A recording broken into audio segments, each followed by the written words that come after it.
University school of business एक ऐसा विभाग जिसकी पूरी जिम्मेदारी मिस्टर नीलेश अरोड़ा के कंधों पर है। डायरेक्टर हैं इस विभाग के। सर बहुत बहुत शुक्रिया, आपने हमारे लिए वक्त निकाला। Thank you, pleasure is all mine. Sir सबसे पहले तो आपसे हम ये जानना चाहेंगे कि क्या आप हमेशा से ही एक प्रोफेसर बनना चाहते थे या आपके सपनों में कुछ और था? सपनों में प्रोफेसर तो नहीं था शुरुआत में, बट हाँ कुछ ऐसा ज़रूर था जो चैलेंजिंग हो, जो जहाँ पे मैं सोसाइटी के लिए कुछ कंट्रीब्यूट कर पाऊँ जी। बिकॉज जब मैं आप की तरह जब स्टूडेंट रहा, जब पोस्ट ग्रेजुएशन किया, एमबीए किया, तो मुझे ये रहता था कि मैं कुछ हटके करूं, कुछ डिफरेंट करूं, ऐसा करूं जो स्टूडेंट फ्रैटर्निटी के लिए बहुत अच्छा हो जी, जहाँ पे मैं कंट्रीब्यूट कर सकूं उनकी लाइफ में। तो ये तो नहीं सोचा था कि मैं एक प्रोफेसर के तौर पे, एक टीचर के तौर पे मैं अपने आप को इस्टेब्लिश कर पाऊंगा, because that was too early for me to say about it. I started my career in to corporates because I was doing MBA। तो एक शुरुआत एक अच्छी कंपनी से मैंने अपनी जो एक ड्रीम MBA का एस्पिरेंट का एक ड्रीम रहता है कि मैं एक अच्छे ब्रांड के साथ जुड़ूं, अपना करियर स्टार्ट करूं। तो मैंने अपना करियर सिप्ला जैसी कंपनी से स्टार्ट किया फार्मास्यूटिकल सेक्टर में, क्योंकि वो भी एक सोसाइटी से रिलेटेड प्रोफेशन है जहाँ पे आप कंट्रीब्यूट कर सकते हैं सोशल वेलफेयर में या सोशल वेल बीइंग में, आई वुड से दैट। तो मैंने कोशिश की शुरुआत में, तो करीबन 6 साल मैंने दो बहुत ही अच्छी वेल रेप्यूटेड इंटरनेशनल MNCs के साथ काम किया, जिसमें से दूसरी थी ग्लेनमार्क फार्मास्यूटिकल कंपनी, जो डायबिटोलॉजी और कार्डियोलॉजी डिवीज़न में मैंने काफ़ी अपना उसमें मार्केटिंग फील्ड में जो है अपने आप को इन्वॉल्व किया। I spent almost 6 years into corporate and then I think probably that was the time when I realized कि I should because I used to go to colleges to interact with the students as an expert session during expert sessions with the students. So I realized that I can contribute well in that way, and I can utilize my skills that I've earned into corporate for 6 years, practical learning in the field. I can share with my students and I can guide them better. So I realized that and I started that journey again towards my career. Okay. Sir एक छात्र जो होता है वो आपसे प्रेरणा लेता है। आपसे ये जानना चाहेंगे कि आप बचपन में किस तरह के छात्र रहे, पढ़ने वाले, शरारती या दोनों किस्म के, किस तरह के? मैं बहुत ही सबमिसिव काइंड का छात्र था। बहुत अच्छा क्वेश्चन है आपका, because I've seen myself changing because I've tried myself adapt to the situation. I try to feel like whatever good in somebody I can imbibe that also. तो मैंने कोशिश की बहुत पढ़ने में, मैं ये कह सकता हूँ कि अबव एवरेज रहा हूँ मैं हमेशा जी। I been an academic, thorough academic guy. I was not so very I would say outspoken or kind of a guy, but I was very submissive kind of a guy. My most of the time used to get into my self evaluation. मैं अपना जो है अपने आप का assessment करता रहता था, अपना SWOT एनालिसिस करता रहता था और अपनी कमज़ोरियों को, because I was basically from Hindi medium background, so English communication was one of the biggest challenge that I think I had it with me, and because at our times probably not so I mean in today's scenario, like we have facilities like internet and all, and I could not find a good mentor at that time. So that was some of the challenges which I faced, but I feel like I had that passion towards doing something, so I spent most of my time into developing myself, so improvising myself, learning from others. Observation was one of my key aspect which gave me a lot of learning, and this is how I tried to build myself slowly and gradually. So that's what I think. आप आज Chandigarh university के professor हैं। Sir आपने Chandigarh university कब join की थी? Chandigarh university मैंने 2015 में ज्वाइन किया था जी। आज करीब 7 साल से मैं चंडीगढ़ यूनिवर्सिटी के साथ जुड़ा हूँ और अपनी जो बेस्ट एफर्ट्स में मुझे लगता है कि मैं सर कोई विशेष वजह आपको लगे कि आपने क्यों चंडीगढ़ यूनिवर्सिटी को ज्वाइन किया? कोई और इंस्टीट्यूशन क्यों नहीं, क्यों केवल चंडीगढ़ यूनिवर्सिटी? एक सबसे इम्पॉर्टेंट एस्पेक्ट जो चंडीगढ़ यूनिवर्सिटी का मुझे, जब मैंने फर्स्ट इंटरेक्शन किया ऑनरेबल चांसलर साहब के साथ, तो मुझे मतलब मैंने काफ़ी जगह काम किया है, मतलब कॉर्पोरेट में भी I have worked 2-3 good organisations, I worked into academy also earlier to this. तो मैंने आज तक किसी ऐसे चांसलर को नहीं देखा जो इतना विजनरी और इतना क्लियर कट थे अपने विजन को लेकर के, और उनके साथ जो मेरा पहला इंटरेक्शन था वही शायद मेरे लिए वजह बना इस इंस्टीट्यूशन को ज्वाइन करने के लिए। उनकी सोच बड़ी, he is very down to earth और बहुत एक साफ़ सुथरी विज़न के साथ, वो बहुत फ्यूचरिस्टिक विज़न के साथ वो काम करते हैं। तो उनसे मैं काफ़ी इंस्पायर हुआ। उनको देख के मुझे लगा कि शायद ये एक ऐसा इंस्टीट्यूशन, ऑल्दो उस टाइम पे ये इंस्टीट्यूशन बहुत यंग था, बहुत नया था जी सर। बिकॉज 2012 में शुरू हुआ था और 2015 में मैंने ज्वाइन किया। तो करीबन 2.5-3 साल का जो इनिशियल फॉर्मेटिव ईयर्स में I have joined that institution. So मुझे लगा कि शायद एक, ऑल्दो ये बहुत वेल इस्टेब्लिश्ड इंस्टीट्यूशन नहीं है बट इसमें पोटेंशियल बहुत है जी। सो उस एंगल से मुझे लगा कि ये मेरे लिए भी एक सौभाग्य होगा और एक लर्निंग होगा। जैसे मैंने कहा कि मेरा एप्टीट्यूड लर्निंग का है, so I thought of that this institution can definitely help me also to learn more and there is lot of opportunities for me to contribute also. So इस वजह से मैंने इंस्टीट्यूशन चॉइस। सर आपने vision की बात छेड़ी है, आपका विजन क्या है यूनिवर्सिटी को लेकर, यहाँ के स्टूडेंट्स को लेकर, क्या विजन?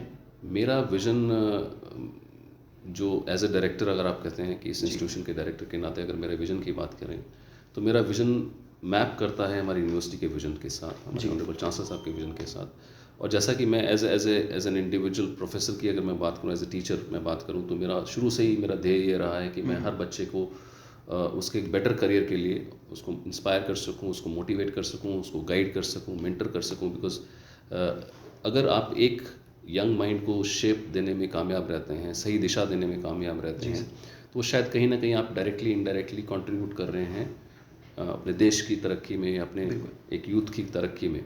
सो वही विजन के साथ मैं इस इंस्टीट्यूशन को लेके चल रहा हूँ पैरेलली, बिकॉज आज हम देख रहे हैं कि there are lot of changes happening around globally, internationally, nationally also. There lot of changes in terms of academia, higher education की अगर मैं बात करूँ खास तौर पे, तो काफ़ी बदलाव आ रहे हैं हमारे वक्त के बजाय। आज हम देखें बच्चों को बहुत एक्सपोजर अपॉर्चुनिटीज़ हैं और बहुत सारे ऐसे चीज़ें हैं जो टीचिंग पेडागोजीज़ को लेकर के अगर हम बात करें या करिकुलम डिज़ाइन डेवलपमेंट की बात करें, तो बहुत सारे ऐसे आज बच्चों के लिए नए दृष्टिकोण हैं, नए दिशा हैं, जहाँ बच्चे को अगर एक्सपोजर मिले तो वो बहुत अच्छा कर सकता है। बिकॉज आज हम टाइप्ड होके काम नहीं कर रहे हैं, आज हम एक स्पेसिफिक एरिया को लेके पकड़ के काम नहीं कर रहे हैं कि हाँ बच्चे को अगर मैंने मेडिकल में जाना है या तो डॉक्टर बनना है, इंजीनियरिंग बनना है। आज बच्चे के लिए खुला आसमान होना चाहिए, सीमाएं नहीं है। आज you can go beyond your boundaries also. So in that वे मेरी कोशिश यही रहती है कि बच्चे को जो मैक्सिमम एक्सपोजर दिया जा सकता है, जैसे मैं अपने बच्चों के लिए चाहता हूँ, वैसे ही मैं हर स्टूडेंट जो हमारी यूनिवर्सिटी स्कूल ऑफ बिजनेस का है, हमारी यूनिवर्सिटी का है, मेरी यही कोशिश रहती है और मेरे टीम के साथ भी मैं उसी विजन को लेके उसको इम्प्लीमेंट करने की कोशिश करता हूँ कि वो बच्चे जो हैं उनको एक खुला आसमान मिले, उनकी ड्रीम्स को वो चेज़ कर पाएँ और उसके लिए उनको जो भी सपोर्ट, जो भी हमारी तरफ से हम दे सकते हैं वो हमें देना चाहिए, वो हम देने की कोशिश करते हैं। सर नौकरियां एक बहुत बड़ा मुद्दा बनता है, जैसे बेरोज़गार कई लोग रह जाते हैं। MBA और BBA एक उभरते हुए कोर्सेज़ हैं और बच्चे यहाँ पर इसीलिए आते हैं कि उनकी अच्छी जगह प्लेसमेंट हो जाए। उनकी जॉब्स को लेकर किस तरह से आप उन्हें इस बात को सुनिश्चित करते हैं? देखिए, हर इंसान का अपना एक करियर एस्पिरेशन होता है। अगर आप मास कम्युनिकेशन या जर्नलिज्म से जुड़े हैं तो आप चाहते हैं कि आप एक अच्छे करियर में आपकी एंट्री हो, टाइम से हो, है ना। एक जो ओवरऑल कहते हैं कि आपको एक भविष्य दिखना चाहिए अपना किसी भी कोर्स में, जो भी आपको प्रोग्राम में जो आप परस्यू कर रहे हैं, वो आपको सही दिशा में, वही सही ट्रैक पे लेके जाए। तो BBA या मैनेजमेंट या कॉमर्स या MBA प्रोग्राम जो ऐसे हैं जो एक्चुअली एम्प्लॉयबिलिटी ओरिएंटेड जॉब्स हैं, जो बच्चा इन प्रोग्राम्स में आता है उनको definitely they seek a job, seek a career, है ना। तो in that way I think हमारा करिकुलम जो डिज़ाइनिंग है वो totally, because our student are the products for the industry, corporate sector specifically. So उस हिसाब से अगर मैं आपको कहूँ कि हमारे डिपार्टमेंट को या हमारे स्कूल ऑफ बिजनेस की जो प्राइम ऑब्जेक्टिव रहता है कि बच्चों को वो पढ़ाया जाए जो रेलेवेंट हो। क्योंकि अगर करिकुलम में चेंज नहीं आएगा, बदलाव नहीं आएगा, हम रिजिड रहेंगे, सो फिर जो changes all across the global perspective arena में हो रहे हैं वो हम अडैप्ट नहीं कर पाएंगे। वो बच्चा हमारा उस लेवल पे प्रिपेयर नहीं हो पाएगा। या इंडस्ट्री के हिसाब से अगर हम ट्रेनिंग नहीं देंगे, इंडस्ट्री की रिक्वायरमेंट के हिसाब से अगर हम उसको जो है ट्रेन नहीं करेंगे, तो he will not be able to fit himself or herself in the industry, Yes. and which will affect his vision or his dream of having a dream career. So उस लिहाज से जो यहाँ का ओवरऑल प्रोसेस है, जो जिसको हम बात करें कि चाहे वो करिकुलम डिज़ाइनिंग से रिलेटेड है, चाहे उसकी टीचिंग पेडागोजी से रिलेटेड है, चाहे उसके असेसमेंट से रिलेटेड है, चाहे लर्निंग आउटकम से रिलेटेड है. सो ओवरऑल जो हमारा ऑब्जेक्टिव रहता है कि वो आउटकम बेस्ड एजुकेशन पे हम काम करते हैं कि अल्टीमेटली कुछ भी हम करते हैं तो उसका एक आउटकम होना चाहिए, और वो आउटकम ऐसा हो कि उस बच्चे के लिए या जो भी उसका परस्यू कर रहा एस्पिरेंट है उसको उसके ऑब्जेक्टिव्स अचीव हों. जी, थ्योरी तक सीमित ना रहे, कुछ प्रैक्टिकल भी. बिल्कुल 100% practical. I mean I would say कि more of practical rather than theory. जी, theory acts as a base for everything, है ना. सो थ्योरी भी ज़रूरी है, क्लासरूम टीचिंग भी ज़रूरी है, बट क्लासरूम के बियॉन्ड भी टीचिंग ज़रूरी है. सो क्लासरूम के बियॉन्ड अगर हम बात करें तो हमें आउटरीच एक्टिविटीज़ में जाना चाहिए. हमें सोशल एंटरप्रेन्योरशिप में या रूरल इमर्शन हमारा एक बेसिक एजेंडा रहता है कि हम हमारे बच्चे जो रूरल इमर्शन में जाएँ या इंडस्ट्री इमर्शन में जाएँ या इंटरनेशनल इमर्शन में जाएँ. हमारे इंस्टीट्यूशन के अराउंड 350 प्लस इंटरनेशनल कोलैबोरेशंस भी हैं जो ऑल अक्रॉस ना वर्ल्ड हैं, अच्छे इंस्टीट्यूशंस के साथ हैं, हाईली रैंक्ड हैं, यूएस रैंक्ड हैं. तो वहाँ कहीं ना कहीं बच्चे के लिए हम यहाँ पे प्लेथोरा ऑफ अपॉर्चुनिटीज़ हम उसको देने की कोशिश करते हैं, चाहे वो इंडस्ट्री है, चाहे वो इंटरनेशनल अरीना है, चाहे वो हमारा सोशल एस्पेक्ट है. तो हर लिहाज से इवन हमारे बच्चे क्योंकि बहुत अच्छा कर रहे हैं सोशल सर्विसेज के पॉइंट ऑफ व्यू से अगर मैं बात करूं तो एनएसएस की एक्टिविटीज़ हैं, तो वहाँ पे भी कहीं ना कहीं बच्चा इंगेज है हमारा. तो और ये बहुत अच्छी बात है. आपने जो सवाल किया उसमें एक चीज़ और बहुत मुझे जो खुशी है आप लोगों से शेयर करते हैं वो ये है कि हमारे सिस्टम में हमें सुनने में मिलता है कि आजकल वैल्यूज़ और एथिक्स उतना प्राइमा फेसी है ना एक्सेप्टेबल नहीं होते हैं सोसाइटी में. बट मैं प्राउडली ये कह सकता हूँ आप लोगों से कि हमारे इंस्टीट्यूशन का जो बेसिक एजेंडा है वो एक value based ethical citizen build करने का है, एक एथिकल प्रोफेशनल बिल्ड करने का एजेंडा है. तो कहीं ना कहीं हम हमारे ओवरऑल टीचिंग पेडागोजी में through outreach activities also, through our classroom trainings also, we try to inculcate those values, those ethics in their overall day-to-day behavior. So this gives them a feeling that they are a good citizen. They have to behave like a good citizen in all spheres of their lives. So this is how we try to give them a holistic learning related to their career also, being it national or international, and as a good citizen, as a good corporate citizen of this country. बिल्कुल sir. MBA का fees structure मैं देख रहा था कि बाकी जो private universities हैं उनके मुकाबले यहाँ का जो फीस स्ट्रक्चर है वो बहुत कम है. तो क्या यहाँ पर क्वांटिटी और क्वालिटी नहीं कुछ ये आपने जो विज़न की बात की थी, मैं आपको फिर से उस विज़न पे लाना चाहता हूँ. हमारे चांसर साहब का विज़न ना ही क्वांटिटी है, हमारे चांसर साहब का विज़न है कि एजुकेशन फॉर ऑल. कोई भी बच्चा फाइनेंशियल लिमिटेशंस की वजह से अपने करियर को छोड़े नहीं. बिकॉज सर भी जैसे मैंने कहा बहुत डाउन टू अर्थ हैं, एक बहुत है ना सिंपल फैमिली से हैं, रूरल बैकग्राउंड से हैं. तो कहीं ना कहीं उनको जो चैलेंजेस उनकी लाइफ में फेस करने को मिले वो नहीं चाहते हैं कि किसी भी बच्चे को, किसी भी बैकग्राउंड के बच्चे को वो प्रॉब्लम्स आएँ. तो विज़न वो है. नहीं तो जितना इनपुट हम यूनिवर्सिटी स्कूल ऑफ बिजनेस में या चंडीगढ़ यूनिवर्सिटी में हम दे रहे हैं वैसे इनपुट पहली बात तो हर यूनिवर्सिटीज़ हर बिजनेस स्कूल्स नहीं दे रहे हैं. बियॉन्ड दैट हम उनसे चार्ज भी नहीं कर रहे हैं या बहुत मिनिमल जो है ना फीस चार्ज की जा रही है.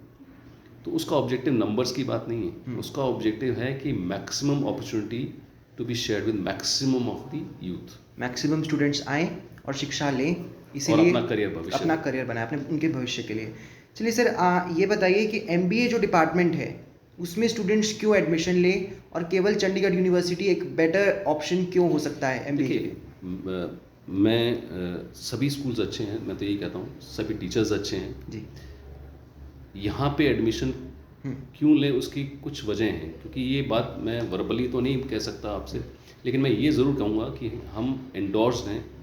जो क्वालिटी पैरामीटर्स हैं हमारे देश में या इवन अब तो because we are QS ranked also, so internationally जो ग्लोबल स्टैंडर्ड्स ऑफ एजुकेशन है हायर एजुकेशन में वो हम कंप्लाई करते हैं.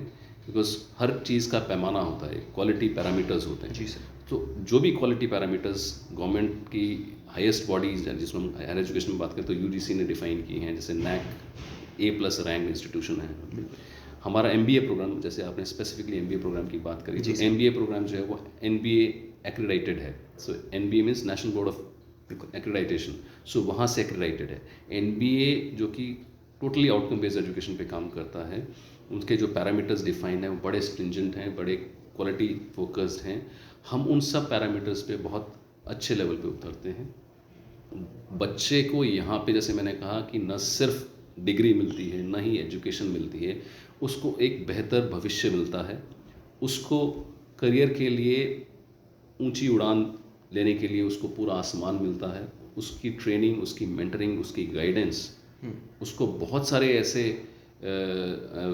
ऑप्शंस मिलते हैं जहाँ पे, जिसको हम कहते हैं इंटरडिसिप्लिनरी या मल्टीडिसिप्लिनरी एस्पेक्ट्स या मल्टीडिसिप्लिनरी फेसेट्स ऑफ लाइफ पे बच्चा बात करता है। हम सिर्फ क्लासरूम ट्रेनिंग तक सीमित नहीं हैं, हम आउटरीच एक्टिविटी, जैसे मैंने कहा, going beyond the boundaries, right. So go into international immersion, or getting into rural immersion also, getting into social entrepreneurship also, startups या entrepreneurship पे we have high focus on for the students, and support system also, we have our own TBI also in the campus to give them all facilities and all support, so that अगर कोई बच्चा अपना career, अपना startup भी लाना चाहता है तो हम उसको encourage करते हैं, सपोर्ट करते हैं, मेंटर करते हैं, गाइड करते हैं जी, राइट। स्पोर्ट्स ले लीजिए, एक्स्ट्रा करिकुलर एक्टिविटीज़ ले लीजिए, करिकुलर एक्टिविटीज़ या को करिकुलर एक्टिविटीज़ ले लीजिए, हर तरह से बच्चे को यहाँ पे ग्रूमिंग किया जाता है, ट्रेन किया जाता है ओवरऑल डेवलपमेंट के लिए। तो this is, I am just saying because we are endorsed by NIRF। आप देखिए national institute of ranking framework की 45th, we are the 45th rank in management institutions in all across the country. So that speaks for us. So we are not just what we speak, we actually are quality compliance onto that. So इसलिए मैं आपको शायद आपकी बात का जवाब मिल गया होगा जी सर। क्यों MBA from Chandigarh university. Director university school of business miss doctor Nilesh Arora हमारे साथ थे। सब बहुत बहुत शुक्रिया, आपने हमारे लिए वक्त निकाला। तमाम सवालों के इन्होंने जवाब दिए, स्टूडेंट्स के भविष्य को लेकर इनका क्या विजन है, तमाम सवालों के जवाब इन्होंने हमें दिए। बहुत बहुत शुक्रिया sir, thank you so much. Thank you.